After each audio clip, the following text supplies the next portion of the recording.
네, 오늘 모닝 데이트는요. EU 앰베서더이신 Dr. 마이클 라이터님과 함께 이야기를 나누고 있습니다. So last year when you came to Korea, was that your first time here in Korea? No, luckily not. I keep coming to this country since 1999 because in 2000 Korea was hosting a big summit meeting, the Asia-Europe meeting. And so I was in charge of preparing that event, and I had also the privilege at the time to meet the president, Kim Dae-jung, Yes. right after the announcement that he will get the Peace Nobel Prize. The Nobel Prize, yes. And so I met him together with President Prodi at the time, who was the president of the European Commission. So that was my first encounter. And then I kept coming for conferences, and as I'm also a professor for international politics, I have quite a few academic contacts, so I came once in a while for meetings, and so I kept up contact, and I was following what was going on, and therefore it was relatively easy to touch ground a year ago, because also from that time I had many friends, and they had grown up, Yeah. like we have all grown up, Yes. unfortunately. But it was good they helped me a lot in getting started. 네, 1999년서부터 한국과의 인연이 시작이 되셨다고 이야기를 해주시네요. 그래서 물론 뭐 정치적인 상황에서 EU를 대표해서 한국을 방문하신 적도 있지만 교수의 역할로서도 또 여러 가지 학연으로 인한 그런 방문도 있었다고 합니다. So from since 1999 till it's 2018, I'm sure that you could have witnessed the change that Korea had been going through, especially the city of Seoul. Do you see the biggest? What do you see as the biggest change? Well, I remember the meeting place, the COEX, that in 2000 was a little bit in the countryside. Yes. So when I returned there, there is no countryside anymore. Just the temple is still there. Luckily, that was preserved. For the rest, it's a lot of construction. There's the new part of the city, Ganyam, hardly existed at the time. But I've seen and I enjoy the public transport system is quite good. I can use subway to move, and I move much quicker than in the Yes. car. Well, I think Korea has developed tremendously, not only in terms of economics, but also in culture. Well, K-pop now everybody knows. Yes.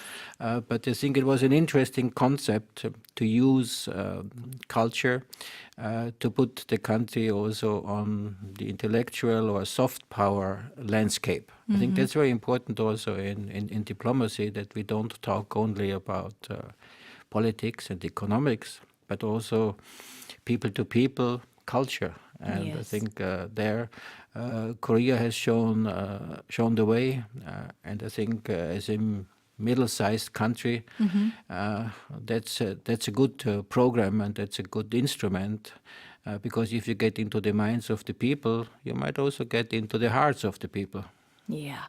네, 이렇게 국가 간에 서로 연결되어 있는 부분이 항상 뭐 경제나 이렇게 딱딱한 정치나 이런 부분만 있는 것은 아닙니다. 말씀하셨듯이 약간 softer side의 뭐 culture, 뭐 K-pop 이런 것들로 우리나라가 다른 나라와 아주 깊은 연관성을 갖게 되고 또 그렇게 서로 간에 이어진 듯한 느낌으로 전 세계가 지금 하나가 되고 있지 않나.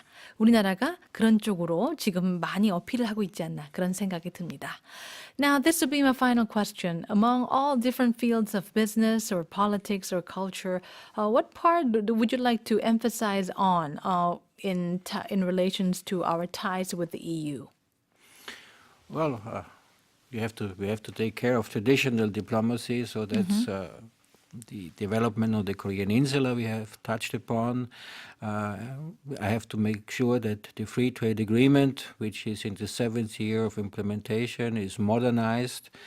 But I think what is necessary is still to put the European Union more on the map of Korea. Many people know European countries. Yes. They know France, they know Austria, the UK, Italy, Finland, Poland, you name it.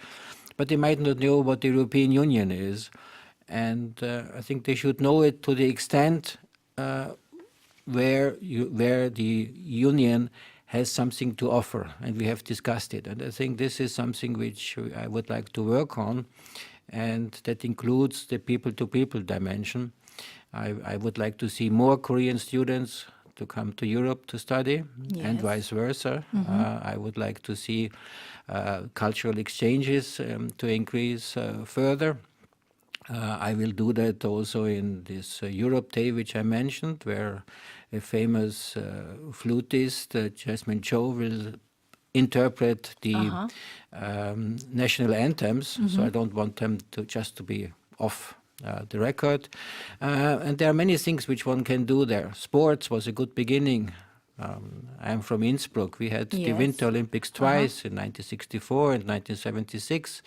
So I think Koreans just got a little idea what winter sports is all about. Yes. And there's winter sports beyond curling and the Team Kim. So we are not very good in that. But skiing and these sports.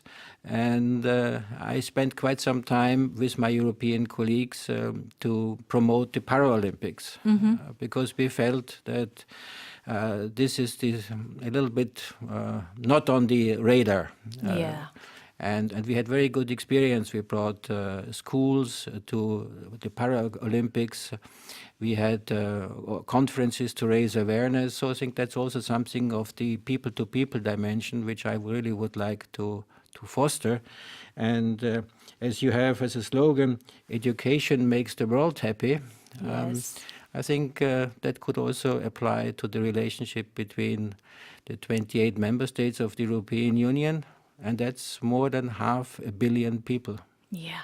네, 우리가 유럽 하면은 주로 유럽에 있는 각 개별의 나라들에 더 많이 어떻게 보면 집중을 하고 이야기를 많이 듣는 것 같습니다. 하지만 그 28 member countries가 함께 있는 EU의 한 덩어리로서 하나의 그런 개체로서 우리와의 관계를 어떻게 맺어가고 있는지 이런 부분에 대해서는 조금 더 신경을 쓸 수 있는 게 분명히 있을 것 같네요. 네, thank you very much for all of your time today. And unfortunately, that's about all the time that we have. But before you go, would you like to please give out the answer to the quiz question? 자, 오늘의 퀴즈는 The EU has a flag. It is blue with 12 of these. They are, and the answer is? 12 yellow stars. 네, 정답은 2번 stars였습니다. 아주 이쁘게 그 별들이 이렇게 동그라미를 이루고 있죠. 그래서 정답은 2번 stars였고요. 정답 맞춰주신 분들 중 저희가 몇 분을 선정해서 상품을 드리도록 하겠습니다. 어떤 분들이 선정되셨는지는 저희 인터넷 게시판을 확인해 주시기 바랍니다. Now, thank you very much, Doctor, for your precious time once again, and hopefully you'll be able to witness even a brighter and a more dynamic future of Korea during your stay here in Korea as the ambassador. Well, I hope so, but with this intensive program I had in the last year, it will be very difficult to have even a more exciting time, but I'm looking forward, and before I leave, we can talk about it again. Thank you very much. 네, 대사님을 보내드리면서 노래 한 곡 띄워드리겠습니다. This is Adele, Rolling in the Deep.